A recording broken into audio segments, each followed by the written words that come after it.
The main purpose of this video was to address the documentary The Many Degrees of Satan, Freemasonry, Martial Arts, Apostles, and in quotation marks, whosoever will. It's a documentary by Neftali. This guy's name. Let me double check that. Oh, actually, Neftali, 1981. Curious name. All right. Well, first, let me start off with what I meant to address, and then we'll go into Ephesians, Genesis, and the difference between principalities and principles. Okay, so in this documentary, he briefly touches on the martial arts, and he says, well, you bow down to your master, and okay, I agree with him on the level of, yes, in martial arts, you do get a degree, first degree black belt, second degree black belt, etc., etc., and it goes up for quite some time. Well, a lot of people think it ends at third or fourth degree. They don't really know. It goes on and on. That's a video for another day. Why it's like that. Some of the highest you'll probably ever encounter, especially in karate or taekwondo, is about ninth degree, but it goes on past that. So, well, first of all, in my last video, I talk about, I forgot this guy's name. He was the guy who founded the Shaolin Temple, or he's given the credit. And he came from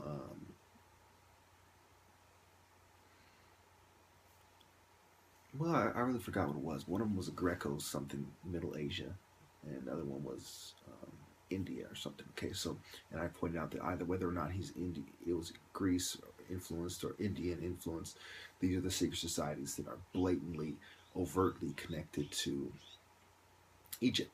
No historian would deny that there's a connection between India and Egypt as far as the Dravidian people and how the culture spread with people. I don't think it takes time to convince any of you that when the people migrate, they take their culture with them.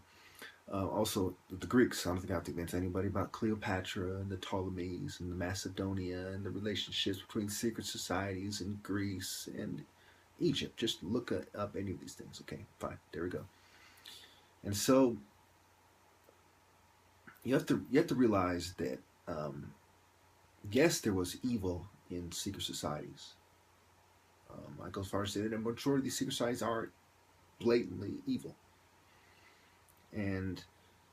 But there was also some of the Word of God and prophets. Okay, when you're talking about combat arts, I don't agree that they're evil.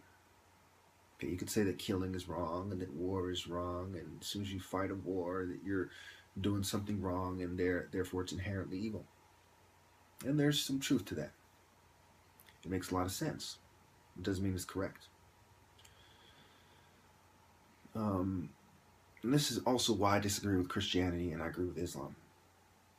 And there's many people who will say that, oh, well, I'm influenced by the devil and I chose the devil religion and this and that. Okay. Basically, it goes like this. So martial arts, I don't bow down to anybody anymore. I don't take any teachers. Okay, I specifically brought this up many times. I'm not putting myself under the scrutiny of any teacher. Okay, but it's good to start off traditionally learning from somebody in a dojo. Okay, and that's the best way to start off to learn. Another good way is private lessons. But even in the private lessons, there's relationship. They incorporate as much as they can, which includes saluting your teacher. In the military, they have their salutes. They have their ranks as well. The belts are also referred to as ranks. Okay. So I disagree on the level that what he said martial arts are evil. I actually think, I know that martial arts are one way to find God, to help balance your mind, body, and soul, to have a more clear mind, a more sound judgment, to understand religion and spirituality and God and what he wants from you. I'll never change my mind about that. He's completely wrong about that. But on the level of, is there a relationship between the occult and martial arts? Yes.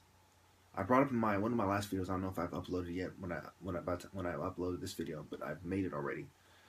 It's in my records already, saved on one of my computers or one of my devices, or both. And so I say flat out that 9 out of 10 of martial art dojos are people connected to secret societies. Before I brought up about the white bias, because part of what martial arts are trying to do is make you fall in line to the system, which is Babylon system. So yes, on that level, martial art institutions, martial art dojos are, for the most part, doing something profoundly evil.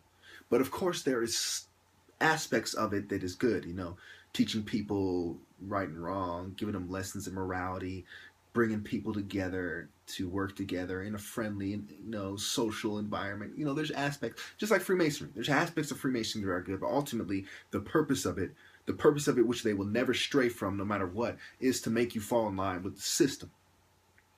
People who do martial arts tend to be cops and go in the military, and they tend to be people who are flag wavers and quote-unquote patriots and etc. A lot of martial art dojos, if they're Chinese and it's in a Chinese Chinatown, they'll have Chinese themes. If it's an American version, they'll have an American flag waving in many cases, So, yes, on that level, but what you gotta be careful how you word things. Okay, I'm the top martial artist in California, most likely American. I don't teach anybody. I don't tell anyone to bow down to me. I don't train in any dojo or gym or studio. Okay, so it's ridiculous to say martial arts is evil when the top martial artist is the fucking one of the people doing God's work the most. I do God's work every day. And it's not just preach or explain the word, or both. It's telling you how to resist evil, telling you how to what evil is up to. So to say martial arts is evil when it's basically the main way I'm going to get the word of God out there is when people realize that I'm the best and that people cowarded away from my challenge. Those people who accepted, they didn't show up. I won by default. There's people trolling and lying. I tell them, the one thing that they'll never be able to do is deal with this one obvious fact. I say, I encourage you, I want you to record it yourself. Okay? Show me losing. Now, of course, there's going to be technology where they're going to have the ability to create me, trying to discredit me one way or another. Losing at martial arts, doing something that is out of my character, going against what I preach, etc., etc. But still, I think they'll, even with all that considered, I think they'll have great difficulty making a believable video where I lose in martial arts. It's possible, but okay. I still say I encourage you to record that video. No recordings have come out. Everyone sees in the comments I'm going out of my way to address this. Now I'm running out of time, so let me, it's sad that I always have to bring that up because of their cowardice, that I have to make sure everyone understands that. Anyway, Ephesians 6:12. For we wrestle not against flesh and blood, but against principalities, against powers, against the rulers of the darkness of this world, against spiritual wickedness in high places. This is a good quote from this documentary. Out of this documentary, again, many documentaries cover the same type of things when we're talking about secret societies. Some of you say, you're wasting my time, I already know this. Not everyone who sees a documentary has seen every other documentary that talks about it as well. Okay? And even if you know it already, sometimes it slips your mind and you need to be reminded and refresh your memory. So, no, I don't agree with the people who whine about that. But anyway, in this one, it says flat out, and some of you will, they struggle against principalities. Some of you will say, well, you talk about being a man of principle. Well, principality is defined by the dictionary, a state ruled by a prince. There's a difference between being a man of principle and a man of principality. Okay, I had to make that distinction. And I'm almost out of time, so now I got to rush. I'm going to have to do any further explaining in the comments. Okay, so Genesis 1:3. And God said, let there be light, and there was what? Light. Genesis 1:4. And God saw the light, that it was good, and God divided the light from the darkness. So this is before Lucifer fell out of grace. And some people interpret it as Lucifer brought the light. So the degrees can also refer to the sun, which is people still holding Lucifer as a god. Well, I'm out of time. Thank you.